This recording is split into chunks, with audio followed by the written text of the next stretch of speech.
Professor Antônio Djalma aqui novamente com vocês.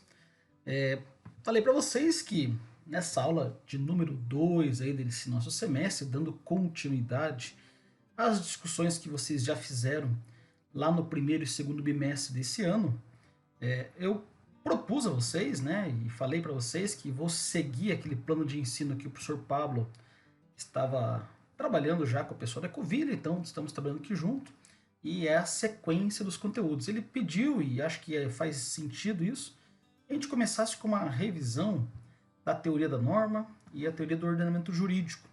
Por isso quero fazer esse vídeo aí para nossa aula de hoje, nossa aula de número 2 desse bimestre, para fazer essa revisão da teoria da norma e do ordenamento jurídico. Faço essa revisão a partir do Bob, do Norberto Bobbio, esse grande personagem do direito, né, na atualidade, sobretudo nos últimos anos, aí, nas últimas décadas, um sujeito muito importante, e acho que ele é o cara que mais consegue abrilhantar essa discussão e nos dar um panorama geral. Acho que vocês devem ter visto isso, se não viram, acho que a gente pontua, pelo menos a gente parte de uma mesma linha a partir de agora, tá? Então, o que eu preparei para nós aqui dessa revisão? Não vai ser uma aula exaustiva e só vou querer pontuar algumas ideias que vão nos permitir fazer relações nos tópicos anteriores, e acho que dá para a gente ter uma boa noção geral. Se vocês viram, se vocês não viram, não sei, a gente começa a pensar a partir daqui agora, beleza? Vamos lá? Então, dentro dessa teoria do ordenamento jurídico, Norberto Bobbio ele é, sem dúvida nenhuma, considerado um dos principais positivistas da atualidade. Falo da atualidade porque a nossa noção de tempo, a nossa noção de pensamento em relação ao direito e a sistemas jurídicos, eles acontecem numa lógica de temporal específica. Ele morreu em 2004, mas o seu legado ele é, sem dúvida, indiscutivelmente uma ótima referência para poder pensarmos o direito. Toda a sua vasta obra, sua vasta literatura vai nessa linha do positivismo. Então ele é um grande positivista da atualidade e por mais que ele tenha morrido por pouco tempo, ele é um sujeito importante para nossas discussões. Daí a pergunta que a gente sempre faz, afinal de contas, o Bob é um positivista? Sim. Toda a teoria do ordenamento jurídico, o livro dele, né, sobre a teoria do ordenamento jurídico, nos leva a compreendê-lo como um positivismo. Por que isso? Bom, pela própria obra que fala por si próprio. Ele faz, então, quais são as características, vocês devem ter visto isso, né, lá nos primeiros períodos, né, nos primeiros bimestres, exatamente a ideia de que para ser considerado uma ciência positivista, ou direito como ciência, direito positivado, ele precisa ser científico, né? Então o Bobbio não deixa de fazer uma análise científica disso. E isso implica no que, professor? Implica em fazer uma análise dessas questões jurídicas a valorativa. Isso é importante para ser considerado científico, tá? E ele prioriza também o aspecto formal em detrimento, né? Não que ele jogue fora, não considere, mas ele prioriza o aspecto formal e não o material em relação a um fenômeno jurídico. Segundo ele, esse é o único caminho seguro e eficiente para a construção de uma genuína ciência do direito. Então, portanto, ele é um positivista por defender essas ideias aí e, portanto, por definir o direito a partir desse critério formal avalorativo. Isso qualifica como um grande teórico do positivismo.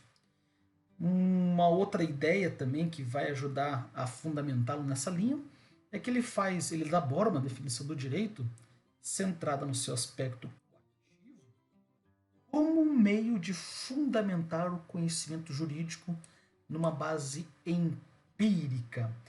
Claro que ele está dentro de uma discussão que a gente vai ver daqui para frente com Kelsen, com Hart, com os outros autores que a gente vai estudar daqui para frente, mas ele tenta fazer uma análise científica do direito e analisar o seu aspecto coativo de coerção, de obrigação, de determinação, em detrimento, né, se afastando de uma perspectiva abstrata, né, um tanto quanto metafísica desse direito. E ele defende a preponderância da legislação sobre as demais fontes. Ah, professor, e o costume? Dá para considerar em algum juízo numa eventual lacuna, dá, mas não é esse o objetivo de um positivista, e o Bobbio vai defender a preponderância da legislação. Não há crime se não houver legislação prévia promulgada, se não houver lei editada e vigente. Então, portanto, né, a preponderância da legislação é um critério distintivo desses positivistas. Há outras fontes do direito, os costumes, as decisões dos tribunais, sim, as jurisprudências, mas, como um bom positivista, há a defesa dessa preponderância da legislação sobre as demais fontes. E ele analisa, para finalizar, a norma jurídica como um imperativo. É uma norma que nos obriga, é uma norma que impera sobre nós e que, portanto, contra a qual não tem muito o que fazer, nós temos apenas que cumpri-la ou, se não, pagar a multa, pagar as sanções dessa ideia, beleza? Isso que o caráter original do pensamento de Bobbio está na sua compreensão do direito, não mais centrado na norma em si, aquilo que nós chamamos de teoria da norma, mas passa a dar uma ênfase, passa a estar centrado agora no ordenamento como um todo. E esse ordenamento deve ser entendido não mais como uma outra regra isolada, mas como um sistema, como um conjunto de normas de uma determinada ordem jurídica. Esse é um critério fundamental que distingue o Bobbio como positivista e que nos leva à compreensão, a sair dessa teoria da norma e a valorizar uma teoria do ordenamento. A norma por si só não explica os problemas que o direito tem que enfrentar. Por isso, o próprio Bobbio vai defender então que devemos valorizar o ordenamento como um todo. Por isso que ele vai fazer uma crítica muito bem detalhada, muito bem delimitada a essa famosa teoria da norma. Por quê? Ele diz que a teoria da norma não permite responder plenamente a questão o que é o direito. O direito se resume a uma norma? Não. O direito se resume a uma lei? Não. Mas o direito se resume a um sistema de leis, a um sistema de normas, a um conjunto de normas e regras que tem essa função imperativa. Então ele vai dizer que essa teoria da norma não nos permite definir o que é o direito de modo isolado. Então não dá para definir o que é o direito pela norma de modo isolado. E ele faz uma crítica ao critério formal das normas, no sentido do modo como ela está estruturada, do modo como ela foi criada, dentro do seu aspecto legislativo, do seu ritual de formação. Então há uma crítica em relação a isso, que se não tiver o ordenamento, a criação dessa norma pode estar furada. Mas também critica o aspecto material das normas, no sentido de que o que é matéria própria do direito, matéria de constituição dessas normas, também precisa ser pensado à luz do ordenamento. Também critica o sujeito que põe a norma, esse legislativo que cria a norma. E ao mesmo tempo faz uma crítica ao sujeito ao qual a norma se destina. Se essas normas não forem promulgadas por pessoas qualificadas dentro desse ritual do legislativo e ao mesmo tempo e que eles estejam alinhados ao ordenamento, então se uma Câmara dos Vereadores vai promulgar uma norma, eles que estão pondo a norma, e se eles não estiverem alinhados a um ordenamento, essa norma ela não vai conseguir resolver os problemas que ela está se propondo resolver. Por isso que essa norma só pode ser compreendida dentro do ordenamento. E ao mesmo tempo para quem se destina. Então, quem põe a norma e a qual se destina a norma. Por isso que essa crítica que o Bobbio faz à norma nos é muito cara, é muito interessante e nos leva a entender então o direito não mais como uma norma específica, não se resume a isso, mas tem que ser pensado sempre a partir de uma ideia muito mais ampla, né, e a partir de uma ideia de um ordenamento.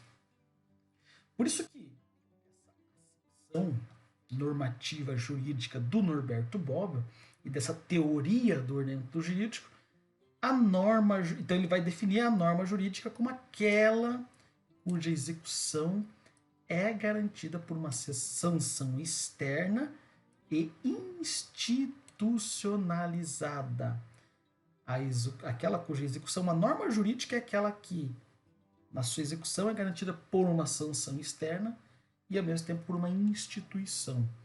Por isso que faz sentido para o Norberto Bobbio pensar o direito a partir de uma ideia de ordenamento, desse sistema normativo de normas, e não a partir de uma norma isolada. Por isso que essa teoria, eu espero que isso tenha ficado claro para vocês, seja no primeiro bimestre, seja no segundo, ou pelo menos agora, naturalmente que estou fazendo um panorama bem amplo e genérico aqui, mas é importante que vocês tenham em mente, então, que falar em termos de direito, falar em termos de ordenamento jurídico, ele, segundo o Bobbio, é a única forma, então, capaz de oferecer uma resposta satisfatória aos problemas dessas normas sem sanção, da eficácia do direito, e é o único jeito de apresentar um critério seguro para distinguir as normas dos costumes das normas jurídicas. E vocês conseguem distinguir isso? Tranquilo para vocês compreender essa teoria do ordenamento jurídico? Espero que para vocês faça sentido.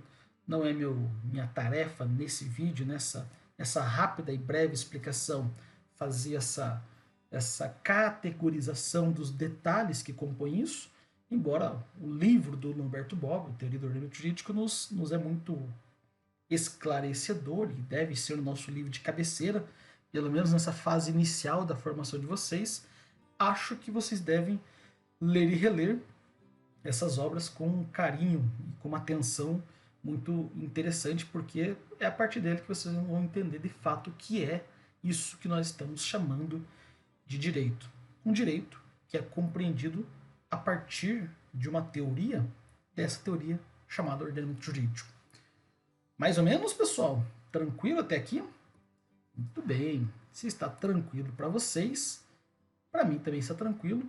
Nosso objetivo da aula de hoje é mais ou menos fazer uma revisão.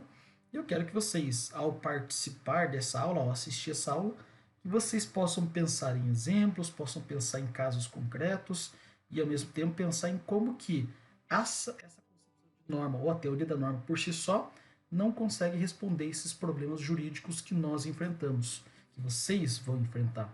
E, ao mesmo tempo, quero mostrar para vocês que isso é só uma palhinha daquilo que está por vir. Essa teoria do ordenamento jurídico vai ser, nós vamos dialogar com ela, vamos tentar entender, inclusive entendendo os princípios e a base que ajuda a constituir essa concepção positivista do Norberto Bobbio, com outros autores, como Hans Kelsen, como Herbert Hart, como o Dworkin, como o Robert Alexi, enfim, são os autores que nós vamos nos debruçar nesse bimestre e espero que vocês curtam esse trajeto. Esse nosso bate-papo é mais rápido, para lançar algumas ideias, colocar os pingos nos is em relação a isso, e a gente vai avançando aos pouquinhos nessa caminhada. Beleza? Fico por aqui. Façam os comentários necessários que vocês acharem, seja por aqui, seja no AVA, para que a gente possa fazer esse bate-papo e, claro, na nossa próxima aula, ao vivo, online, vocês possam estar presentes para, se ainda resta dúvida, se ainda não ficou alguma coisa clara em relação ao que é essa norma, o que é essa teoria da norma, essa teoria do ordenamento jurídico, a gente possa dedicar um tempo para isso, mas se não, a gente já começa com os dois pés no peito do Hans Kelsen para valer e mergulhando a fundo nas discussões em relação a ele. Beleza? Próxima aula, teoria pura do direito, vamos ter o nosso primeiro texto base de leitura para que vocês possam aí se apropriar de conteúdos e ideias e conceitos novos. Valeu, abraço e até a próxima, pessoal.